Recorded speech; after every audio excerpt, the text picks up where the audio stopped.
Hoje nós vamos refletir um pouco numa mensagem que tem por título Perspectivas Espirituais a partir da tragédia em Santa Maria. O Brasil foi comovido, abalado pelo incêndio que ocorreu na cidade de Santa Maria, no Rio Grande do Sul, na boate chamada Kiss, que deixou como resultado final mais de 230 mortos e 100 feridos ainda, sob supervisão e cuidados médicos. E algumas informações gerais sobre o acontecido ali indicam que havia uma festa de formatura, os cursos de pedagogia, agronomia, medicina veterinária, zootecnia, amigos, parentes, frequentadores desse local nessa festa. Se diz que a capacidade da boate era de 600 a 700 pessoas, mas estima-se que mais de 1.500 pessoas estivessem presentes. Eu não sei da exatidão desses números, mas possivelmente seja isso. E o fato é que, durante o show de uma banda, às 2h30 da manhã, foram acesos fogos de artifício, começou-se um incêndio que se espalhou pelas dependências do local, queimando a espuma que fazia o isolamento acústico. E as pessoas ali morreram então intoxicadas, asfixiadas, pisoteadas. E a maioria dos mortos tinha menos de 25 anos. E eles faziam parte do grupo que na nossa mídia é glorificado como o grupo que é belo, que é forte, que é capaz, que é inteligente, que é feliz. E foi essa faixa etária que essa tragédia, que esse incidente ceifou a vida. E um dos sobreviventes que estava ali presente descreveu as cenas que ocorreram ali dentro como dignas de um filme de terror. A dor dos familiares, dos amigos, daqueles que acompanharam essa tragédia, ela é incalculável. Nada pode curar essa dor, nada pode atenuar essa dor, nada pode fazer com que essa dor seja apagada. Segundo a BBC do Brasil, esse é o terceiro acidente mais fatal em boates no mundo, perdendo apenas para um acidente que ocorreu em Nova York e outro na China. E hoje já se passaram pouco mais de 8, 9 dias dessa tragédia.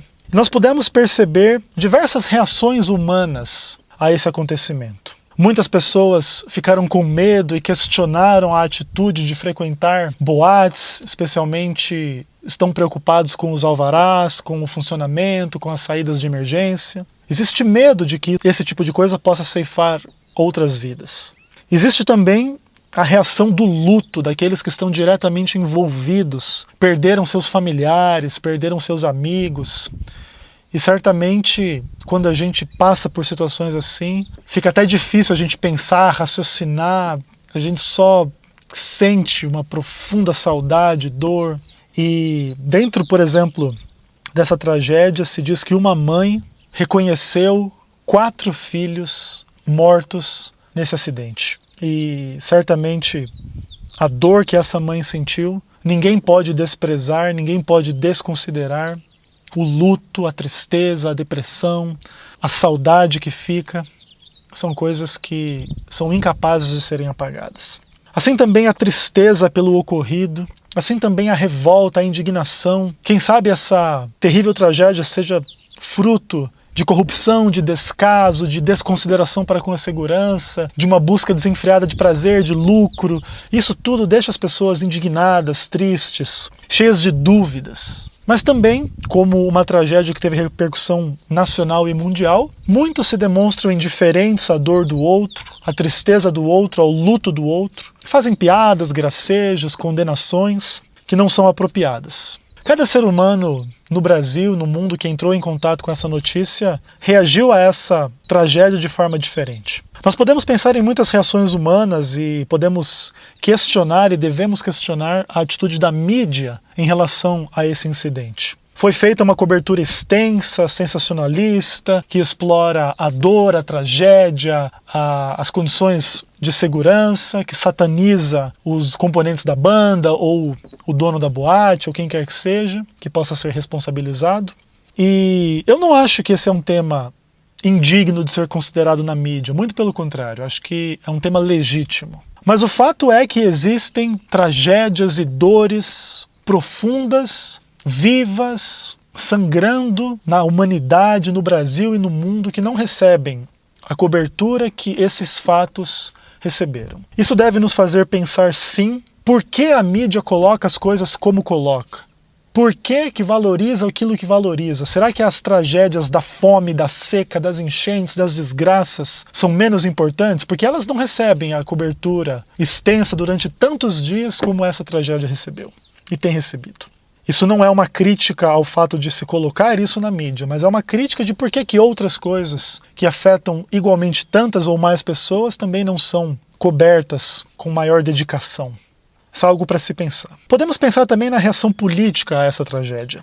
Houve inúmeras manifestações de solidariedade, de promessas de assistência, de remédios, de psicólogos, psiquiatras. O presidente Dilma Rousseff apareceu em cadeia nacional chorando. E tudo isso é legítimo, reflete uma dor pessoal, real, que todo mundo que entrou em contato com isso de uma forma um pouco mais extensa também sentiu. O choro, a tristeza e etc. Mas nós gostaríamos de ver na política brasileira a dona Dilma Rousseff chorando em público em cadeia nacional quando os senadores e deputados aumentam os seus próprios salários já exorbitantes em 50%, 90%, 100%, suas verbas de gabinete. Nós gostaríamos de vê-la chorando em cadeia nacional quando isso acontece, que é algo que 99% dos brasileiros são indignados a respeito de. E eu acho que vale a pena a gente pensar nisso também, sem com isso minimizar ou tornar irrelevante a dor pelo fato ocorrido em Santa Maria. Podemos pensar também nas reações humanas em sentido religioso. Houveram muitos comentários e muitas reações negativas, como se o diabo, um ser maligno, terrível, tivesse feito ali uma colheita de almas, e aquelas pessoas mortas mereciam ser mortas e estavam perdidas e ainda vão para o inferno. A maldição divina, alguns falaram em ritual satânico, falaram ali da condenação daquelas pessoas. Outros religiosos tiveram atitudes diferentes e ofereceram auxílio espiritual, material, psicológico, pessoal, através da oração, através de mobilização de recursos e de recursos humanos para auxiliar nessa tragédia terrível que ocorreu ali. E essas pessoas julgaram esse incidente como oportunidade de misericórdia, de oração, de consolo, de esperança na ressurreição que Deus pode realizar e vai realizar a todos os seres humanos. Mas eu particularmente quero falar de perspectivas espirituais e vou tratar essa questão a partir de uma perspectiva bíblica. Vou usar a Bíblia João Ferreira de Almeida, segunda edição revista e atualizada. Qualquer dúvida que os ouvintes dessa mensagem tiverem, podem comparar com as suas próprias Bíblias, os textos. E quero dizer também que eu sou um pastor adventista do sétimo dia. Gostaria de abordar essa questão da perspectiva bíblica adventista, mas também da perspectiva pessoal. Meu nome é Ezequiel Gomes, eu sou um pastor adventista, como eu acabei de dizer, e tenho um ministério na internet, um site, um blog, também um Twitter, através do qual eu divulgo as minhas mensagens, e essa é uma mensagem que está sendo vinculada através das redes sociais também. E eu gostaria de dizer que, pessoalmente, eu não tenho a menor disposição de julgar as pessoas, de causar qualquer tipo de incômodo, mas também não pretendo oferecer consolo vazio e simplesmente de palavras. Eu quero abordar a questão de uma perspectiva espiritual. Eu quero dizer que antes de eu me tornar cristão, eu frequentei dezenas de boates, bares, danceterias, festas, onde as pessoas bebiam, onde as pessoas paqueravam, onde as pessoas usavam drogas. Inclusive eu fui músico e toquei em vários bares, em várias boates, em várias festas.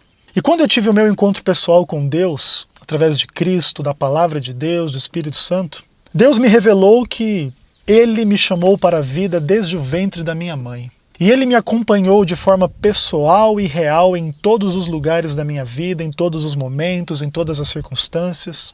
O que indica que Deus esteve comigo nas boates, nas danceterias, nos bares, nos palcos. E eu não tenho razão de crer que era diferente na boate em Santa Maria. Deus estava ali com cada um, mesmo porque Ele prometeu estar conosco no Vale da Sombra e da Morte. E aquela boate foi o Vale da Sombra e da Morte pelo qual aqueles jovens passaram. Deus disse a mim pessoalmente que todos os meus dias estavam escritos, quando nenhum deles ainda havia. Vocês que conhecem o Salmo 139, o verso 16, sabem que essa é a perspectiva a respeito da nossa vida da parte de Deus. Ele conhece todos os nossos dias antes que haja um dia sequer. De forma que Deus, o Deus da Bíblia, sabe tudo, pode tudo, conhece tudo antes que tudo aconteça e provê salvação em tempo oportuno. Essa foi a minha experiência com Deus, essa foi a experiência de muitas pessoas com Deus. E cremos que aqueles jovens que ali perderam a vida também podem ter tido experiência semelhante. Claro que eu considero que cada pessoa responde a Deus, ao Evangelho, à Palavra de Deus, a Cristo, ao Espírito Santo, de uma forma pessoal e singular. E nem todos aceitam o Evangelho com fé, com confiança, com arrependimento. E nem todos são salvos, como diz a Palavra de Deus. Assim é que é importante que a gente possa considerar algumas coisas a respeito de Deus dentro dessa história e questionar a Deus sob o prisma da tragédia em Santa Maria. E é questionar a Deus mesmo, de fato. E para isso eu gostaria de conduzir uma reflexão, inicialmente a partir do livro de Isaías, capítulo 1, verso 18. Quando Deus faz um convite, ele diz: "Vinde, pois, e arrazoemos", diz o Senhor. Deus nos convida a vir a Ele, conversar com Ele, perguntar para Ele dos porquês, do que acontece, do que está por detrás das coisas e o que nós devemos considerar em relação à nossa vida, em relação à realidade, em relação a tudo. Esse é um convite confortador, mas é importante que eu diga para vocês que esse mesmo texto continua e ele diz assim: "Ainda que os vossos pecados sejam como a escarlata, eles se tornarão brancos como a neve. Ainda que sejam vermelhos como o carmesim, se tornarão como a lã. Se quiserdes e me ouvirdes, comereis o melhor desta terra. Mas se recusardes e fordes rebeldes, sereis devorados à espada, porque a boca do Senhor o disse." Deus nos chama nesse texto a considerar o pecado e a possibilidade de sermos perdoados e purificados do pecado. E Deus nos faz uma promessa maravilhosa, termos o melhor desta terra. Mas não podemos esconder daqueles que nos ouvem o fato de que Deus prometeu ira àqueles que fossem rebeldes. Então vamos questionar a Deus, vamos conversar com Ele. Será que esse texto e outros textos da Bíblia querem dizer que aqueles mortos na tragédia estavam sendo rebeldes? Foram devorados pela ira de Deus? Estão perdidos? Vão para o inferno? É assim que Deus age? Isso gera legítimas perguntas. Esse Deus que o cristianismo prega, que se revela na Bíblia, ele existe? E se ele existe, como de fato ele é? Ele é bom, ele é justo, ele é verdadeiro?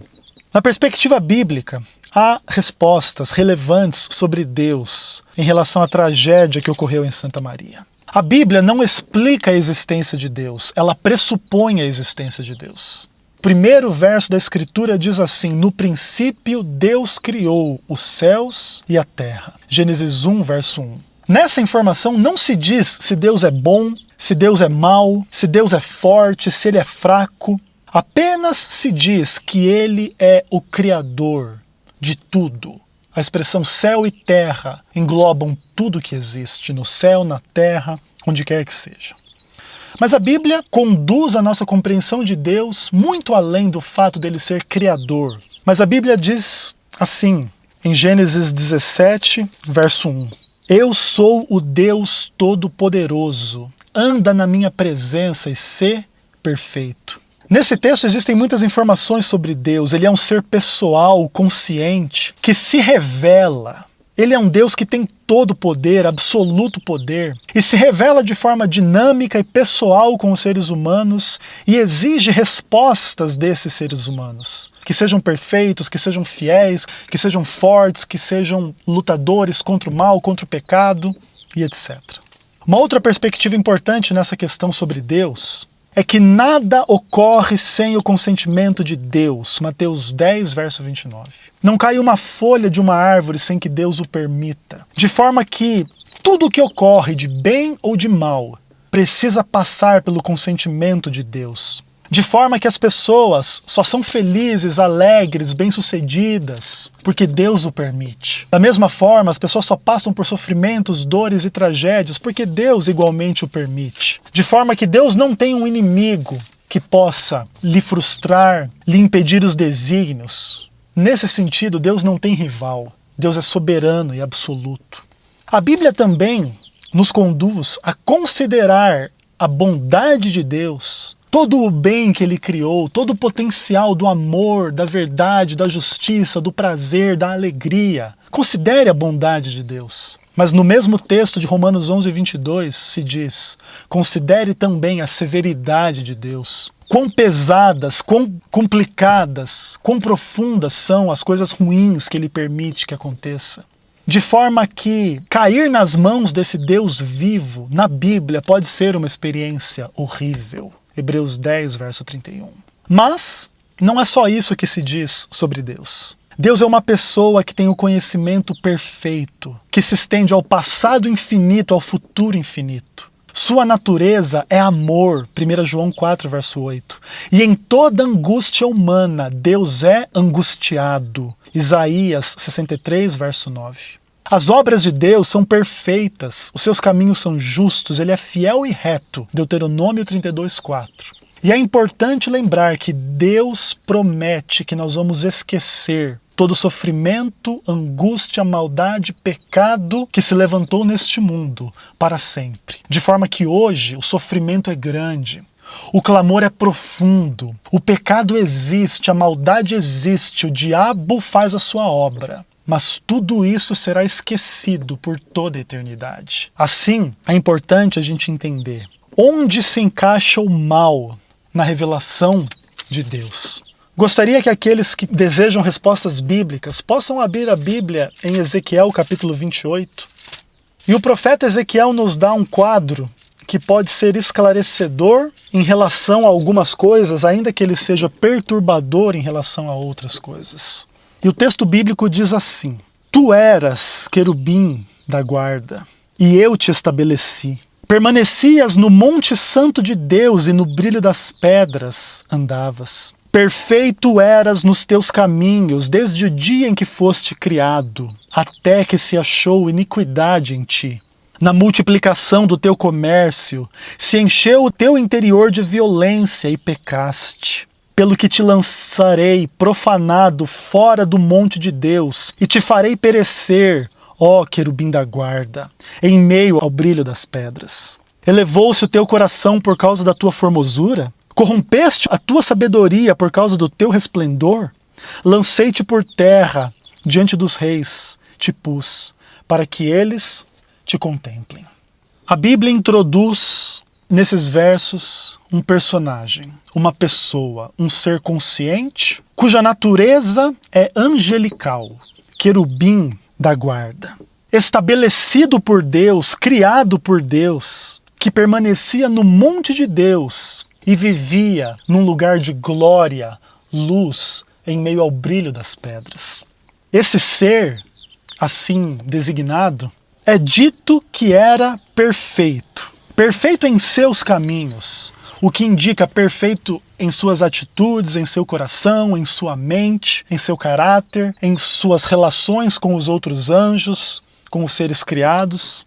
Mas a Bíblia apresenta aqui uma reviravolta, uma metamorfose, até que se achou iniquidade em ti, nele. Agora, esse anjo perfeito multiplicou o seu comércio, e nessa multiplicação de ideias, de mentiras, de acusações, de enganos velados, nasceu no coração desse anjo, primeiramente, a violência, o pecado, aquilo que profana, aquilo que faz mal, aquilo que se corrompe por causa da vaidade, de uma sabedoria corrompida, da multidão da iniquidade, da injustiça.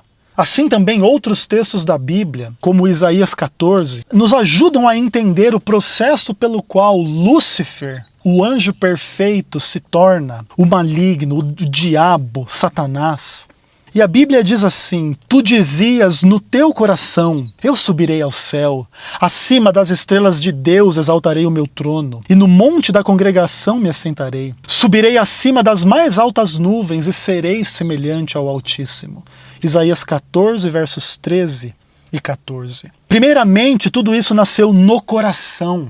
Não foi nas palavras, não foi na experiência, não foi nas atitudes. A inveja de Lúcifer contra Deus, a maldade de Lúcifer contra Deus, nasce no coração daquele que não se satisfaz em ser uma criatura, mas deseja a glória, o poder do Criador. Mas conquanto Lúcifer quisesse o poder de Deus, a glória de Deus, não queria o caráter de Deus. Pois Deus, sendo puro, sendo amor, sendo verdade, sendo justiça, encontra em Lúcifer aquele que por suas más escolhas, pelo mau uso da sua liberdade que Deus lhe deu, pelo mau uso da sua sabedoria, da sua beleza, se torna agora vaidoso, agressivo, mentiroso, coberto de cobiça, de vaidade, de mentira contra Deus. É como se Lúcifer achasse melhor cumprimentar a Deus com um soco na cara e não com um abraço reverente, respeitoso e submisso. E assim, a Bíblia revela a origem primeira do mal, não em Deus, porque Deus é luz e nele não há trevas, mas na criatura de Deus, que sendo perfeita, pode se tornar o diabo, porque Deus não obriga ninguém a ser o que esse alguém não quer ser. Se você não quer ser bom, se você não quer ser justo, se você não quer ser honesto, se você não quer ser verdadeiro, Deus não te obrigará a ser diferente. Foi assim com Lúcifer, foi assim com Adão e é assim com cada um de nós, pois o nosso mundo está cheio de mentirosos, ladrões, assassinos, adúlteros, bêbados, drogados, políticos corruptos, e Deus não os destrói, pelo contrário, Deus é bom com eles, os alimenta cada dia e faz nascer o sol sobre bons e maus.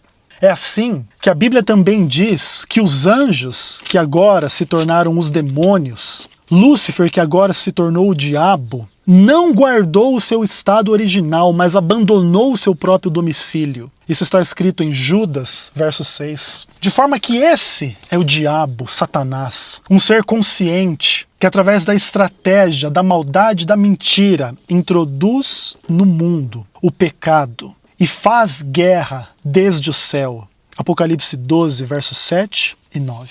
O primeiro local onde ele colocou fogo não foi nenhuma boate, não foi nenhum bar, nenhum prédio, nenhuma casa de show, nenhuma igreja. O primeiro local onde ele quis pôr fogo foi no céu, por causa do seu ódio e maldade contra Deus e contra aqueles que adoram a Deus. Mas o que é que nós temos a ver com Lúcifer? Abra sua Bíblia em Romanos capítulo 5. Eu ouvi muitas pessoas, muitos líderes evangélicos comentando a tragédia em Santa Maria, mas nenhum deles falou de Romanos 5. Ainda que esse seja um capítulo importantíssimo para a compreensão de como é que toda a tragédia, pecado e morte entraram neste mundo. E a Bíblia diz assim em Romanos 5, verso 12: Portanto, por um só homem entrou o pecado no mundo, e pelo pecado a morte. Assim também a morte passou a todos os homens, porque todos pecaram. O verso 15, porém, diz assim: Todavia, não é assim o dom gratuito como a ofensa. Porque se pela ofensa de um só morreram muitos, muito mais a graça de Deus e o dom pela graça de um só homem, Jesus Cristo, foram abundantes sobre muitos. Verso 18: Pois assim como por uma só ofensa veio a condenação e o juízo sobre todos os homens, assim também por um só ato de justiça veio a graça sobre todos os homens, para a justificação que dá vida. Porque, como pela desobediência de um só muitos se tornaram pecadores, assim também pela obediência de um só muitos se tornarão justos. Romanos 5 revela uma lógica complicada. Por causa de um homem entrou o pecado, por causa de um pecado entrou a morte. E a morte passou a todos, porque o pecado entrou na nossa natureza. De forma que todos nós, que estávamos na Boate Kiss e que não estávamos, que cometemos os pecados que aquelas pessoas cometeram, e que não cometemos aqueles pecados, mas cometemos outros, todos nós somos pecadores, condenados à morte, porque o salário do pecado é a morte. De forma que nenhum de nós pode julgar ao outro. Se eles mereciam morrer por causa dos pecados deles, todos os evangélicos que os condenaram também merecem morrer pelos pecados deles. Agora, Jesus Cristo reverte essa lógica terrível e inescapável. Quando ele morre por todos aqueles que estavam na Boate Kiss, quando Jesus Cristo morre por todos aqueles que condenaram aqueles jovens, quando Jesus Cristo morre por todos os políticos corruptos, quando Jesus Cristo morre por todos os seres humanos, ele tem o direito de conceder justificação e vida eterna àqueles que lhe aceitarem o dom gratuito pela fé. Essa é a verdade de Deus. Agora, é interessante que por meio de Jesus Cristo as pessoas podem ser salvas. Porque a Bíblia diz que nós somos salvos pela vida de Cristo. Através de Jesus, sua encarnação, porque a identidade de Cristo não é homem, ele é Deus que se fez homem. E no princípio era o Verbo estava com Deus, o Verbo era Deus e o Verbo se fez carne. Viveu uma vida absolutamente sem pecado na sua natureza, nos seus pensamentos, nas suas palavras, nas suas atitudes. Entregou a sua vida como sacrifício expiatório por nós, venceu a morte e ministra no santuário celestial em favor de cada um de nós. E é por causa dele, de quem ele é e do que ele fez, que Deus pode impedir que nós paguemos o preço dos nossos pecados, que nós morramos a morte eterna. Esse é o Evangelho. Pecadores podem ser salvos. Agora, o problema é como que a gente vai equacionar a obra de Deus em salvar, em demonstrar graça, misericórdia, com a obra do diabo em escravizar as pessoas no mal, na violência, nos vícios, na imoralidade, no pecado da mentira, do sexo, sei lá mais do que, dos vícios, destruindo seus corpos, suas mentes, desonrando o Espírito Santo. E também como é que a gente equaciona essa guerra espiritual invisível a nós, em certo sentido, entre Deus e o diabo, entre os anjos do bem e os anjos do mal, entre as forças que nos levam à vida e as forças que nos levam à morte, com as nossas próprias inclinações humanas de sermos o que a gente quiser ser. De bebermos, de fumarmos, de praticarmos o sexo, de festejarmos, de dançarmos, de irmos nos alegrar numa boate, num bar, onde quer que seja. Como é que a gente vai avaliar tudo isso? Essas respostas não são simples. E quem quer resposta simplória vai perder a profundidade do ensinamento que a palavra de Deus pode conceder. Pare para pensar em algumas coisas, por exemplo. Você pode julgar o que está por detrás de uma frase que um homem diz para uma mulher dizendo eu te amo. Pense em dois jovens. Um homem para uma jovem dizendo eu te amo. Por detrás dessa frase pode existir um Deus, que ele mesmo é amor e coloca amor no coração do homem pela mulher, no coração da mulher pelo homem. E vai nascer dessa relação entre esse homem e essa mulher uma família fiel a Deus, abençoada, que terá filhos. E que depois de tudo isso, pela graça de Cristo, através da fé, vão para o céu viver eternamente. É isso que pode estar por detrás de uma frase eu te amo. Mas também por detrás de uma frase eu te amo, pode estar um demônio maligno, inspirando um homem egoísta, sensual, cruel, violento, a iludir uma mulher com promessas de amor, e simplesmente para abusar dela sexualmente, para espancá-la, para humilhá-la. Isso pode estar por detrás da mesma frase, eu te amo. Qual é a verdade por detrás das coisas? É isso que nós temos que nos questionar. Em Santa Maria, qual é a verdade?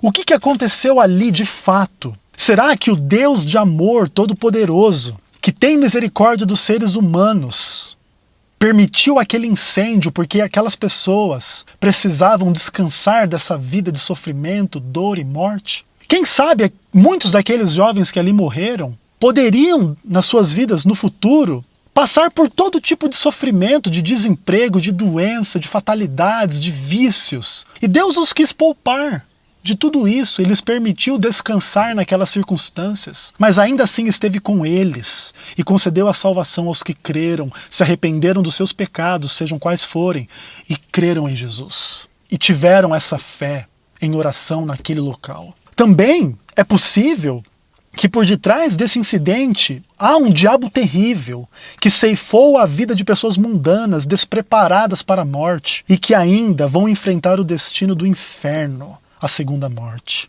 Também, por detrás desse acidente, dessa tragédia, pode estar o ser humano corrupto, que presta mais atenção no dinheiro do que na segurança. E assim, o resultado dessa atitude humana é a perda de 230 almas, o cemitério, o luto, a dor. Tudo é possível, mas qual é a realidade? Alguns acusam a Deus, e muitos perguntam onde Deus estava. Outros concluem, é um absurdo crer em Deus. É um absurdo crer no Deus da Bíblia, que diz que Ele é amor e que Ele é bom. As pessoas dizem que elas não veem nas tragédias um Deus de amor e um Deus bom. Mas Deus criou a realidade. Todo prazer, toda alegria, toda a graça, todas as coisas boas, foi Deus que criou dentro da perspectiva bíblica. De forma que se não tivesse ninguém morrido lá na boate em Santa Maria, todos estariam louvando a Deus e crendo nele? Não é exatamente isso que acontece. As pessoas desejam julgar a Deus, mas lembre-se que da perspectiva bíblica é Deus quem nos julga. Deus criou a realidade, todo o potencial do mal, e através do pecado a existência do mal se concretizou. De forma que agora os seres humanos vão morrer afogados, vão morrer queimados, vão morrer de doenças, porque o salário do pecado é a morte. Agora, lembre-se, você gostaria que Deus não tivesse criado a água para ninguém morrer afogado? Nenhum de nós viveria sem água. Você gostaria que Deus não tivesse criado o fogo, a energia que ele gera, a comida que ele esquenta, para que ninguém morresse queimado? O resultado de tudo isso seria que a realidade não existiria, e só Deus ia existir.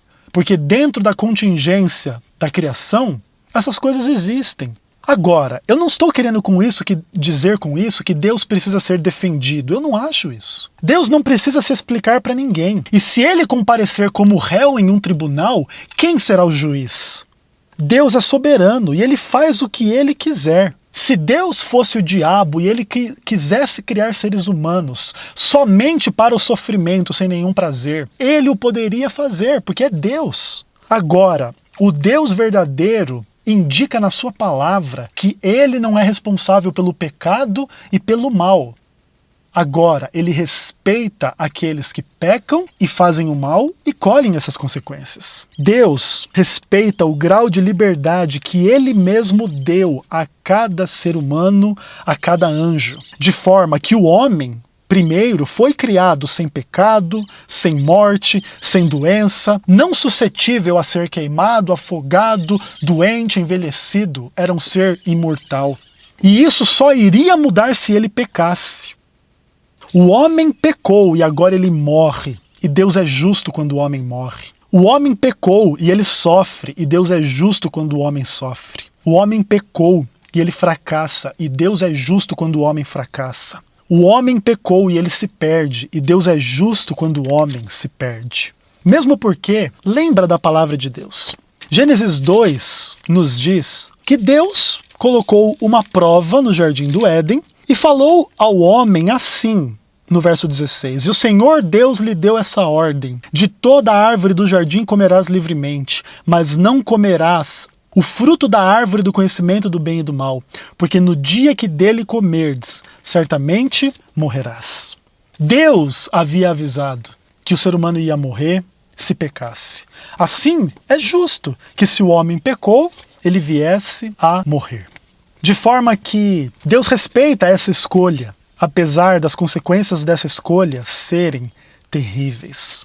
Agora, o fato é, em meio a tudo isso, existem verdades que podem nos fazer olhar para tudo isso de uma perspectiva diferente. Romanos capítulo 3, a partir do verso 23 até o verso 28, nos diz o seguinte: todos pecaram e carecem da glória de Deus, sendo justificados gratuitamente por sua graça, mediante a redenção que existe em Cristo Jesus, a quem Deus propôs no seu sangue como propiciação mediante a fé, para manifestar a sua justiça por ter Deus, na sua tolerância, deixado impunes os pecados anteriormente cometidos, tendo em vista a manifestação da sua justiça no tempo presente, para ele mesmo ser justo e justificador daquele que tem fé em Jesus. Onde, pois, está a jactância? Foi de todo excluída. Por que lei das obras? Não.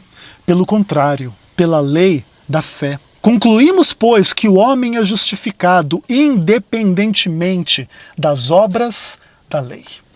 O texto de Paulo nos diz que o pecado é universal, de forma que ninguém pode julgar ninguém, segundo o próprio ensino de Cristo. Quem foi na quis pecou? Sim. Quem não foi, também pecou. Quem bebeu, quem se drogou, quem fez sexo ilícito, pecou? Sim. Mas quem não bebeu, quem não usou drogas e quem não fez sexo ilícito, também. De forma que é justo que todos morram. Mas saibam que existe justificação gratuita, porque Jesus Cristo realizou redenção. A redenção pelo seu sangue. De forma que Deus pode tolerar pela sua justiça e ser justo e justificador de quem tem fé em Jesus. De forma que pecadores podem ser salvos. E para deixar isso bem claro, vamos entender, foi Paulo quem escreveu a carta aos Romanos. Mas se você abrir a sua Bíblia em Atos capítulo 9, no verso 1, está escrito assim: Saulo, respirando ameaças e morte contra os discípulos do Senhor, dirigiu-se ao sumo sacerdote e lhe pediu cartas para as sinagogas de Damasco, a fim de que, caso achasse alguns que eram do caminho, assim homens como mulheres, os levasse presos para Jerusalém. Olha esse homem, antes de se converter, respira ameaça, morte, maldade contra os cristãos. Esse homem é um assassino, esse homem é um fanático religioso, esse homem é um terrorista, esse homem é um talibã, esse homem é um membro da Al-Qaeda. Ele merece a morte, ele merece o inferno. Mas o que acontece? Jesus Cristo aparece para ele e diz: por que me persegues, Saulo? E Saulo pergunta: quem és tu? E ele diz: eu sou Jesus. Entra na cidade que você vai saber o que você deve fazer. Então Deus aparece para Ananias e pede para ir até lá, Saulo, e cuidar de Saulo. Ananias questiona Deus. No verso 15 e 16 do capítulo 9 de Atos diz assim: mas o Senhor disse a Ananias: vai, porque este é para mim um instrumento escolhido para levar o meu nome, pois eu lhe mostrarei quanto lhe importa sofrer pelo meu nome. Saulo, o assassino, o terrorista, pode ir para o céu? Pode, porque Jesus Cristo realizou redenção por ele, justifica ele pela fé, e ele pode ser salvo. Mas ainda assim, isso não quer dizer que ele não vai sofrer. Paulo vai sofrer pelo nome de Cristo. E é Cristo quem dosa a quantidade de sofrimento que Saulo vai passar. O Cristo que sofreu mais que todos na sua vida e na cruz do Calvário é que dosa o nosso sofrimento. E ele nos dá uma cruz que todos nós somos capazes de carregar. Agora, se Paulo pode ser salvo, quem estava naquela balada pode ser salvo? O que vocês acham? Antes de responder a essa pergunta de uma forma um pouco mais completa, eu queria dizer para vocês qual era a letra da música que estava tocando quando o sinalizador foi aceso e começou o incêndio. A letra da música dizia assim: vodka ou água de coco? Para mim, tanto faz. Eu gosto é quando você fica louca e eu quero cada vez mais. Eu não tô de brincadeira, eu meto tudo e pego firme para valer. Chego cheio de maldade, quero ouvir você gemer. Corpo quente, eu tô suado. Vem melar, vem lamber, só o cheiro, só o toque já me faz enlouquecer. Pode ir para o céu quem se diverte com a imundice e imoralidade dos vícios e dos pecados desse mundo. Pode ir para o céu. O próprio Paulo, depois de sua conversão, 1 aos Coríntios, capítulo 6, versos 9 e 10, diz o seguinte: não sabeis vós que os injustos não herdarão o reino de Deus? Não vos enganem, nem impuros, nem idólatras, nem adúlteros, nem efeminados, nem sodomitas, nem ladrões, nem avarentos, nem bêbados, nem maldizentes, nem roubadores herdarão o reino de Deus? Olha a pergunta que ele faz. Então, aquelas pessoas que estavam se divertindo com esse nível de lixo, de imoralidade, pervertendo o sexo, que é algo sagrado, maravilhoso, que Deus criou para ser desfrutado somente no contexto do amor, do compromisso e da responsabilidade pelos filhos que vão surgir do sexo, como é que alguém pode ser salvo se divertindo com isso? A Bíblia diz para a gente se afastar daquilo que destrói o nosso corpo. Vodka, tanto faz? Será que alguém pode ser salvo, alguém que vive nesse tipo de atmosfera mental, de diversão? Isso é diversão? Agora a Bíblia diz assim, no verso 11 de 1 Coríntios 6. Tais fostes alguns de vós, mas vós vos lavastes, fostes santificados, justificados em nome do Senhor Jesus Cristo e no Espírito do nosso Deus. Quem estava naquela boate, assim como todos nós que estamos neste mundo, não podem ser salvos. Jesus mesmo, respondendo à pergunta quem pode ser salvo, disse: isso é impossível. Mas ele diz: para Deus tudo é possível, porque Deus pode fazer o impossível. E aqui surge a pergunta: o que Deus precisa para salvar o ser humano? Deus precisa de Cristo. Deus precisa vir em pessoa a este mundo, demonstrar que ninguém precisa viver em pecado, que é possível guardar a sua lei, e ele guardou a lei de forma perfeita como ser humano. Ele pode vir demonstrar que é possível ser fiel, ser feliz, inclusive sendo uma pessoa pobre, de aparência ruim, segundo os padrões da mídia, de Hollywood, da Rede Globo. Porque Jesus Cristo não era um homem bonito, segundo Isaías 53. Não era bonito, não era rico, mas era feliz, mas era fiel. E ele, como alguém fiel, ser humano perfeito, sem pecado, entrega a sua vida. E nós somos salvos por essa entrega, pela sua vida e pela sua morte. De forma que Deus só precisa de Cristo para nos salvar. Da nossa parte, o que Deus precisa para nos salvar?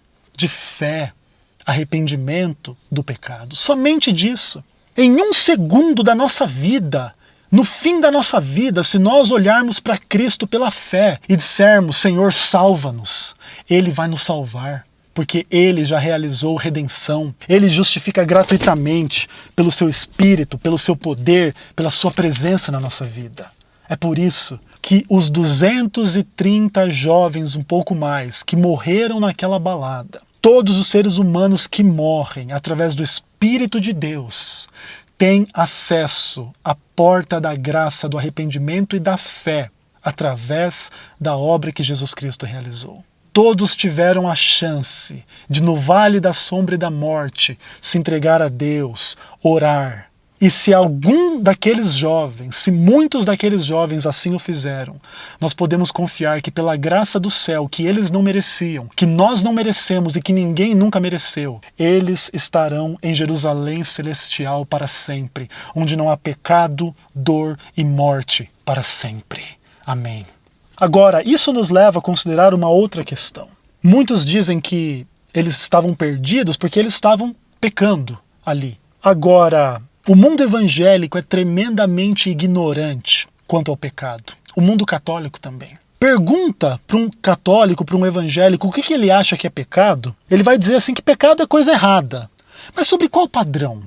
Poucos evangélicos e católicos vão designar o pecado como ele é descrito na palavra de Deus. E a Bíblia diz assim, em 1 João 3, verso 4. Todo aquele que pratica o pecado também transgride a lei, porque o pecado é a transgressão da lei. Essa é a designação bíblica do que é pecado. De forma que se Deus diz para não adulterar, e por detrás desse mandamento está que a gente seja fiel na nossa sexualidade e que a gente nos afaste da imoralidade, da pornografia, da fornicação, de glorificarmos uma sexualidade mundana e carnal simplesmente, se a gente glorifica essa atitude carnal em relação ao sexo, se a gente glorifica o adultério, a fornicação, o sexo irresponsável, nós estamos pecando. E aí alguns dizem, então tá vendo? Aqueles jovens ouvindo aquela música, dançando, bebendo, usando drogas, sei lá mais o que, fazendo mal, estavam pecando, não podem ser salvos. Agora, quando o evangélico e o católico não guardam o sábado, também estão transgredindo a lei de Deus. E eles não se sentem nem um pouco perdidos por causa disso. Morreu um evangélico que não guardava o sábado. Eu nunca vi os crentes dizendo, olha, morreu perdido porque não guardava o sábado. Não guardar o sábado também é pecado. Mas o fato é, existem pessoas que guardam o sábado, existem pessoas que não adulteram, não têm fornicação, que não bebem, não fumam, mas mesmo assim elas são pecadoras. Porque a Bíblia diz assim, o amor não pratica o mal contra o próximo, porque o cumprimento da lei é o amor. Sim, o pecado é a transgressão da lei, mas o seu cumprimento é o amor, de forma que todos são pecadores. Por quê? Porque todos falham em amar de forma perfeita os seus familiares, os seus amigos, os seus companheiros de igreja, os seus companheiros de trabalho, as pessoas da sociedade de forma em geral. Todos nós falhamos em amor e todos nós somos pecadores, de forma que a Bíblia deixa isso muito claro. Não há homem justo sobre a terra que faça o bem e que não peque. Eclesiastes 7, verso 20. 1 João capítulo 1, versos 8 e 10, diz que se nós dissermos que não temos cometido pecado, somos mentirosos. Então, se você quer julgar que aqueles meninos e meninas estavam perdidos porque tinham pecado, que você também se considere um perdido e uma perdida, porque você também tem pecado. Portanto, a ignorância religiosa a respeito da palavra de Deus faz com que as pessoas julguem, mas Jesus disse: não julgue. Nada julgueis antes do tempo, porque somente Deus pode salvar ou condenar. Você teme a Deus.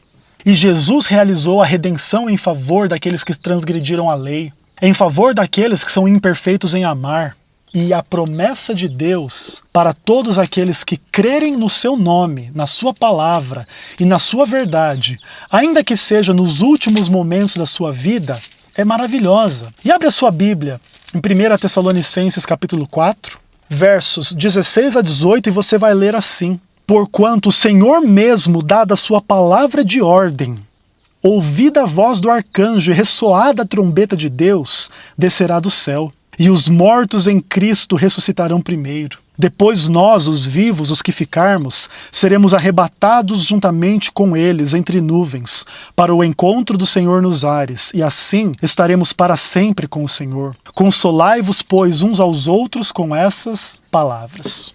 Diante da tragédia da morte, somente a perspectiva de um Deus todo-poderoso que descerá do céu, e que pode e que vai ressuscitar os mortos para estar com ele para sempre, pode nos consolar. Claro que esses mortos são aqueles que participam da primeira ressurreição, os mortos em Cristo. Mas como eu já disse, se aqueles jovens naquela boate usaram os últimos momentos da sua vida para se entregar a Deus, eles participarão da primeira ressurreição e estarão com o Senhor para sempre. Sejam consolados pela graça e verdade de Deus. Essa é a verdade. A volta de Jesus vai nos fazer tudo isso, vai nos dar esse presente que somente aquele que tem todo o poder pode nos dar.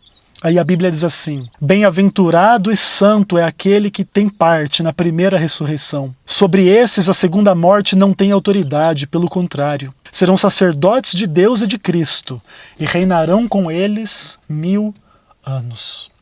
Depois vem o arrebatamento, a eternidade com Deus, de forma que aqueles que estavam naquela boate podem fazer parte desse grupo. E por que não? Cristo morreu para salvar os pecadores, dos quais Paulo era o principal e eu sou o segundo na lista. E você se sente da mesma forma? Mas alguém pode dizer: mas eles morreram de forma trágica, num local inapropriado.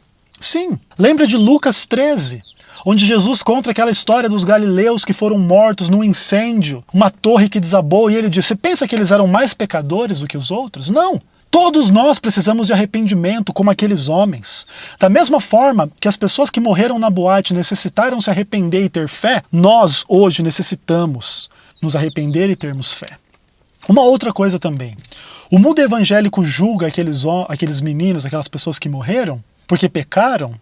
Agora, o mundo evangélico, por acaso, crê na salvação pelas obras? Se eu não vou em boate, então eu mereço ser salvo. Se eu não bebo, eu mereço ser salvo. Se eu não ouço músicas imorais, eu mereço ser salvo. É nisso que o mundo evangélico crê? Nós somos salvos não de obras, mas por graça. É o que diz a palavra de Deus. Efésios 2, versos 8 e 9. Nós somos salvos pela resposta que nós damos ao evangelho. Uma resposta de fé.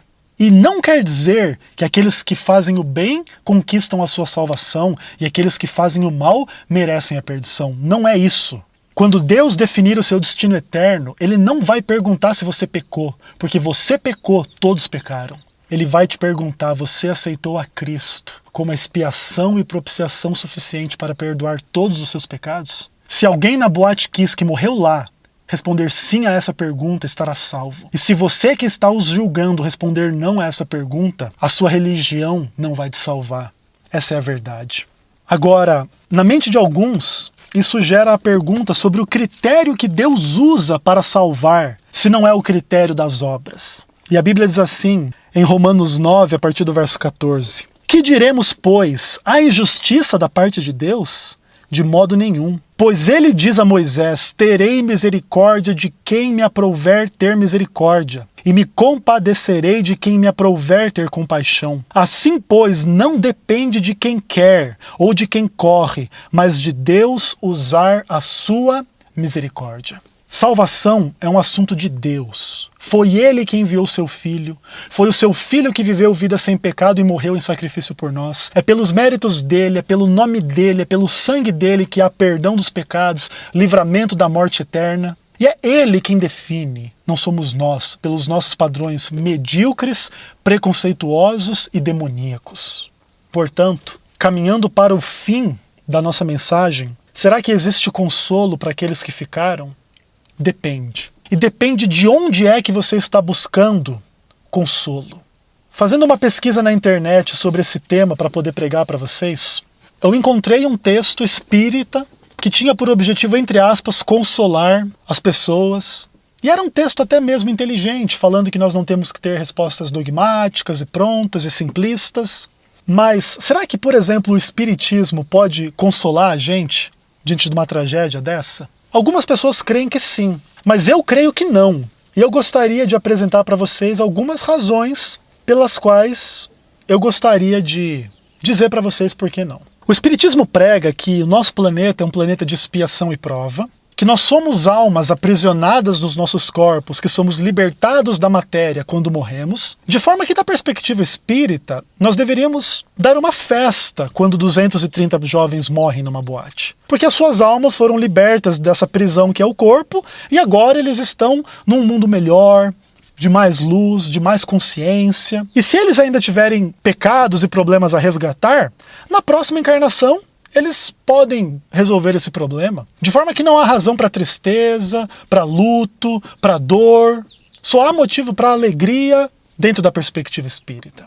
Agora, o problema com o espiritismo é que ele não é coerente com a palavra de Deus. E isso é muito fácil de ser comprovado. Vamos ler basicamente alguns trechos da Bíblia aqui. Por exemplo, Eclesiastes 9, versos 5 e 6 diz assim: porque os vivos sabem que vão morrer, mas os mortos não sabem coisa nenhuma, nem tampouco terão eles recompensa, porque a sua memória está no esquecimento. Amor, ódio, inveja para eles já pereceram. Para sempre não têm eles parte em coisa alguma do que se faz debaixo do sol. A palavra de Deus é clara. Quem está vivo sabe, tem a perspectiva de que vai morrer. Mas o morto não sabe coisa nenhuma. Ele não está consciente, fora do corpo, olhando para a sua vida, reavaliando as suas escolhas, ou os seus relacionamentos, ou a expiação que ele fez, o seu karma. A Bíblia é contra isso.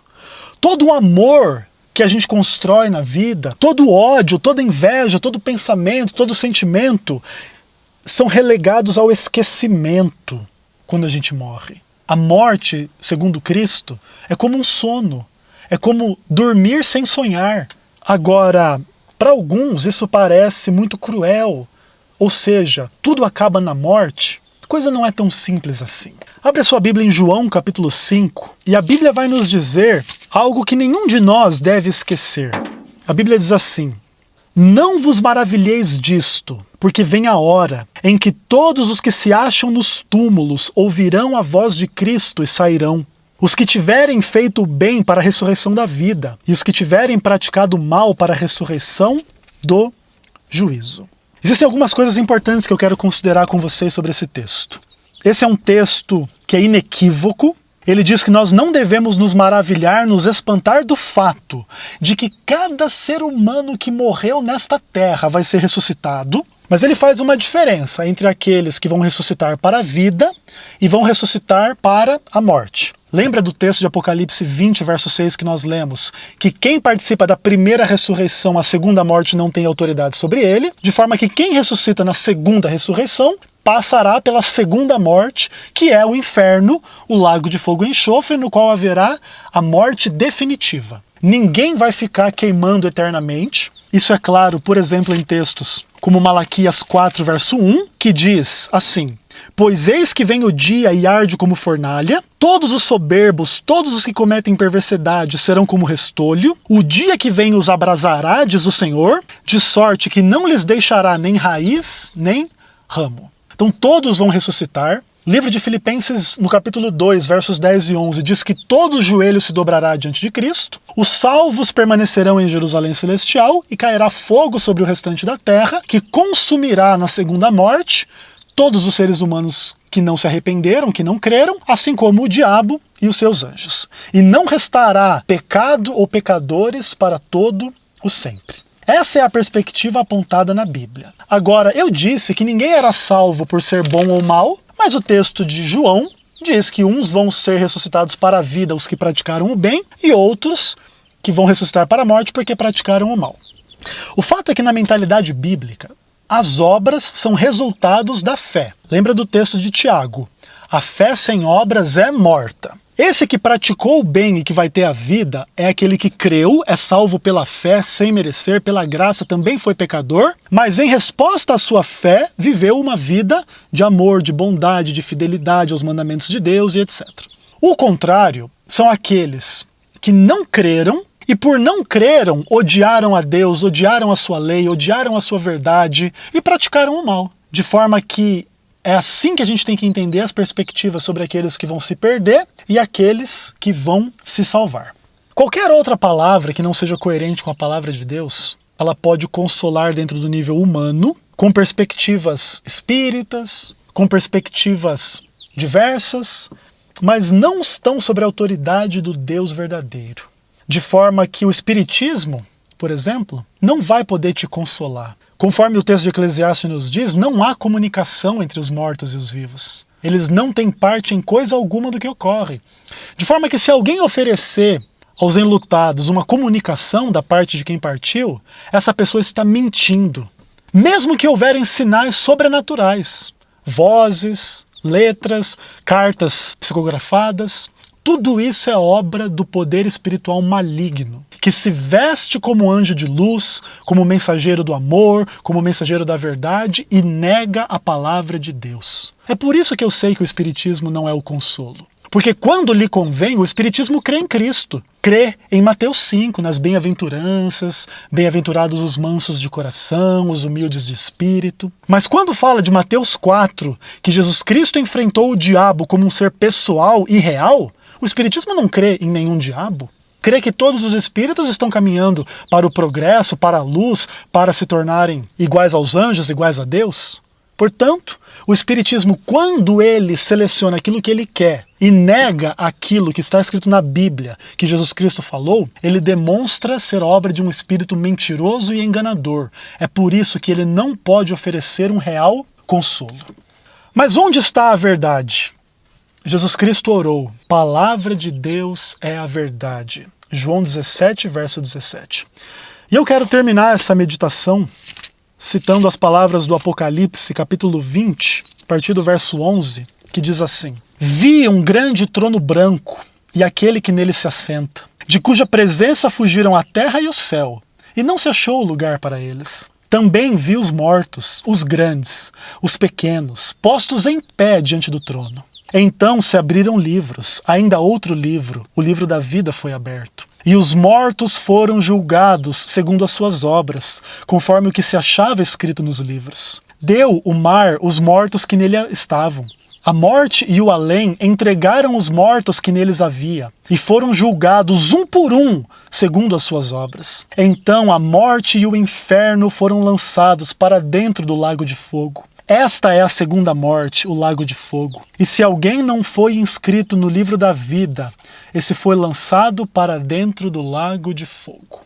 Seria muito desonesto da minha parte julgar os mortos na tragédia em Santa Maria como condenados a esse lago de fogo. Esse texto nos foi dado pela revelação de Deus em Jesus Cristo, para que cada um olhasse para si. Quais têm sido as minhas obras, frutos da minha fé?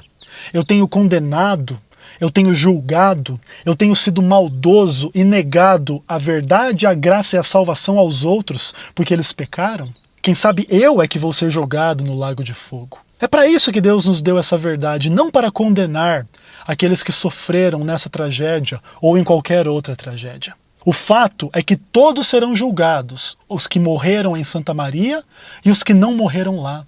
todos os mortos de todas as eras colocadas de pé diante do trono de Deus, e ali serão revelados os segredos do coração, os segredos da vida de todos, e Deus será vindicado como alguém que foi bom e justo em tudo o que ele fez e em tudo o que ele permitiu como consequência do pecado. O pecado trouxe sim muito sofrimento, muita indignação, muita dor incalculável, mas Deus vai apagar todo sofrimento, toda lágrima e toda dor. É assim que o texto do Apocalipse continua, e ele diz: vi novo céu e nova terra, pois o primeiro céu e a primeira terra passaram, e o mar já não existe. Vi também a cidade santa, a Nova Jerusalém, que descia do céu da parte de Deus, ataviada como noiva adornada para o seu esposo.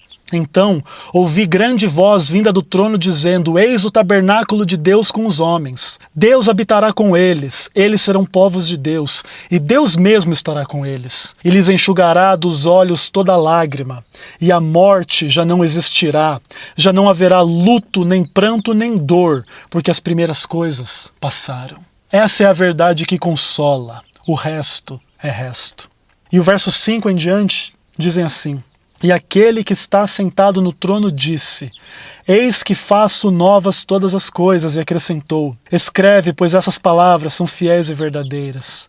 Disse-me ainda: tudo está feito. Eu sou o alfa e o ômega, o princípio e o fim. Eu, a quem tem sede, darei de graça da fonte da água da vida. Nós não podemos explicar o sofrimento, a tragédia, a dor e a morte de forma perfeita. A Bíblia apresenta pessoas que foram amaldiçoadas por Deus, sofreram em consequência da quebra da aliança, mas também a Bíblia apresenta pessoas que sofreram sendo justas, como por exemplo no caso de Jó. Nós não podemos dizer qual foi o caso de cada uma daquelas pessoas em Santa Maria, mas nós podemos dizer que Deus esteve com elas no vale da sombra da morte, e que aquelas que creram em Jesus em arrependimento e fé estarão no novo céu e na nova terra, onde Deus habitará conosco para sempre e não haverá pranto, nem luto, nem dor. O convite para os que ficaram da parte de Deus é: quem quer, quem quiser, receba de graça da água da vida. E o meu apelo para você é que você queira conhecer o Deus que é justo, o Deus que é santo, o Deus que é bom, que não é responsável pelo mal, mas que está conosco enquanto a gente passa pelo mal, que é angustiado quando nós somos angustiados, que sofre com o nosso sofrimento, mas que acima disso é todo poderoso para apagar o sofrimento, a lágrima, a dor e a morte para sempre. Ele ainda não fez isso, porque talvez hoje muitos dos que estariam no céu, se morressem hoje, estariam perdidos porque não se arrependem dos seus pecados. Glorificam o pecado, seja qual pecado for. E o apelo de Deus para nós é: não glorifique o pecado, dele só veio a morte. E todo sofrimento veio com a morte. De forma que nós podemos hoje olhar para o pecado e, apesar dele parecer bonito, prazeroso e gostoso, percebermos a sua real natureza como algo podre, maligno, que vem do diabo e que vai ter o mesmo destino dele, o lago de fogo e enxofre, no qual será destruído para sempre. Que você escape desse destino e que você possa um dia reencontrar aqueles que morreram na Boate Kiss em Santa Maria, mas que se arrependeram dos seus caminhos, em fé em Jesus Cristo. Que você creia nisso, deseje conhecer a Deus de forma intensa, e te convido para uma oração final. Senhor Deus eterno e maravilhoso, em nome de Jesus Cristo, Pai, nós não temos palavras para expressar a dor que o pecado nos causou. Toda tragédia, toda corrupção, toda maldade, toda podridão do mundo são consequências de um pecado. E o Senhor é justo porque o Senhor avisou que a morte entraria no mundo pelo pecado. Perdoa. Pecamos no que a gente pensa, no que a gente fala, no que a gente faz, no que a gente julga, no que a gente transgride a Tua lei. Mas não só nos perdoa, nos purifica e nos ensina a ter uma vida nova, de amor, de fé na Sua verdade. Que o Senhor possa confortar o coração daqueles que perderam seus entes queridos nessa tragédia de Santa Maria. Assim também em todas as outras tragédias, porque cada morte é uma tragédia, Pai. Que o Senhor console de forma que o ser humano não pode consolar. E que o Senhor nos prepare para o dia da nossa própria morte, para o dia da volta de Jesus Cristo, Pai. Dá-nos a graça da Tua paz hoje e sempre. Em nome de Jesus é que oramos ao Senhor. Amém.